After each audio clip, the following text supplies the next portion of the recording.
ছিল এমডি ইমরান তাহির, সে বাড়িতে মারা গিয়েছে, তখন আমাকে গিয়ে বলবে না যে ওটা ইমরান, তখন কি বলবে? ওটা লাশ বলবে, তো বলবে না?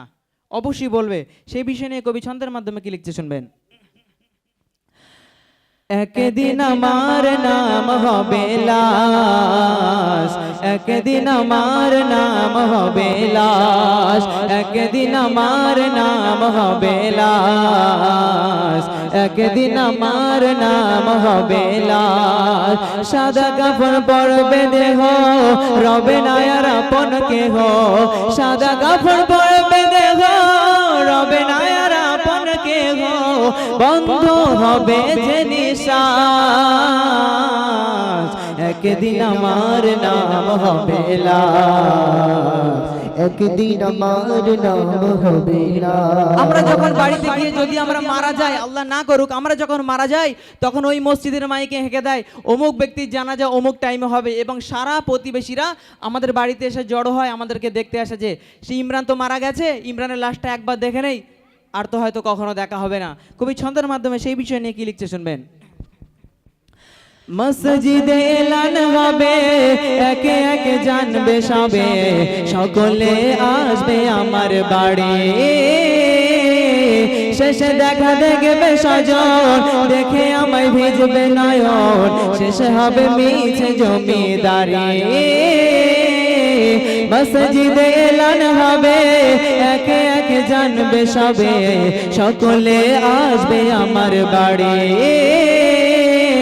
শেষে দেখা দেখবে সজন, দেখে আমায় ভিজবে নয়ন, শেষে হবে মিছে জমিদারি। বড়ই পাতা গরম পানি আনবে কেউ আতর দানি, বড়ই পাতা গরম পানি আনবে কেউ আতর দানি, কেউ গিয়ে কাটবে ঝাড়ে বাস, একদিন আমার নাম হবে লাশ, একদিন আমার নাম হবে লাশ। আমাদেরকে লাশ এক সাইডে গোসল করানো হবে, আর অপর দিকে অন্য মানুষ গিয়ে বলবে যে আজকে ইমরানের তো মাটি হয়ে যাবে জোহরের পর, ওর জন্য লাশ তো যেহেতু মাটিতে দাফন করতে হবে, তার জন্য আমাদেরকে বাঁশ কাটা লাগবে। তাই আমাদেরকে দাফন করার জন্য সেই বাঁশ দিয়ে আতালি করে আমাদেরকে কবরের মধ্যে রেখে দিয়ে, আমাদেরকে আতালি উপরে দিয়ে তার উপরে মাটি দিয়ে আমাদেরকে চাপা দিয়ে সব কিছু শেষ। কবিতাই ছন্দের মাধ্যমে লিখছে।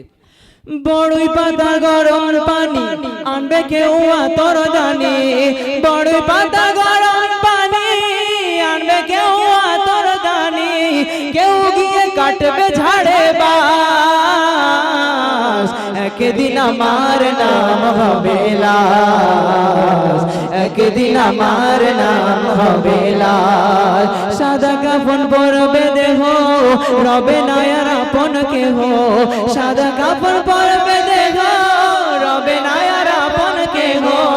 কেউ গিয়ে কাটবে ঝাড়ে বাস, একদিন আমার নাম হবে লাশ, একদিন আমার নাম হবে লাশ। তারপরে কবি ছন্দের মাধ্যমে কি লিখছে, সকলে মনোযোগ দিয়ে শুনবে। গোসল করিয়ে আমায় খাটিয়াতে রাখবে সবাই, পরিয়ে দিয়ে সাদা কাপড়। জানাজাটা পড়া হলে পালকিটা কাঁধে তুলে নিয়ে আমায় করবে কোথাও দাফন। আমাদেরকে দাফন করার জন্য আমাদেরকে গোসল করিয়ে সুন্দর করে আতর দিয়ে আমাদেরকে ভালো করে ফ্রেশ করে সাবান দিয়ে গোসল করানোর পর আমাদেরকে সাদা কাফন জড়িয়ে দেবে। আমাদেরকে সাদা কাফন জড়িয়ে আমাদেরকে কবরস্থ করার জন্য খাটিয়ায় করে নিয়ে যাবে। তারপর কবি ছন্দের মাধ্যমে লিখছে শুনবেন। গোসল করিয়ে আমায় কাটিয়াতে রাখবে সবাই, পরিয়ে দিয়ে সাদা কাপড়। জানাজাটা পড়া হলে পালকিটা কাঁধে তুলে নিয়ে আমায় করবে কোথাও দাফন।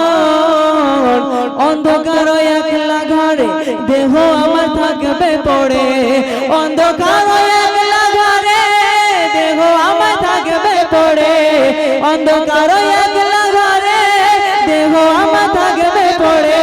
মাটি ঘেরা থাকবে চতুর্পাশ,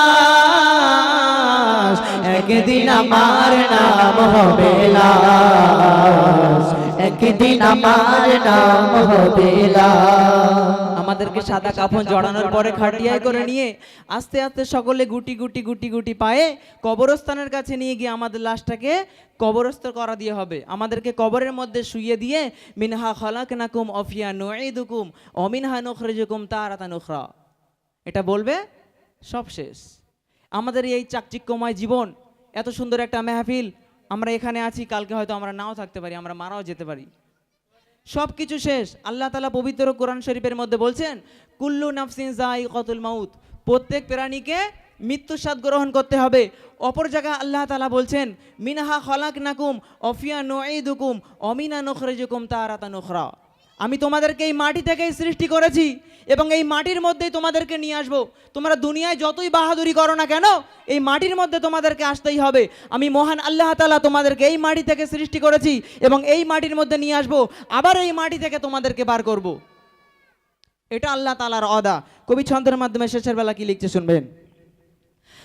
অন্ধকার একলা ঘরে দেহ আমার থাকবে পড়ে, অন্ধকার একলা ঘরে দেহ আমার থাকবে পড়ে, মাটি ঘেরা থাকবে চতুর্পাশ, একদিন আমার নাম হবে লাশ, একদিন আমার নাম হবে লাশ, একদিন আমার নাম হবে লাশ, একদিন আমার নাম হবে লাশ।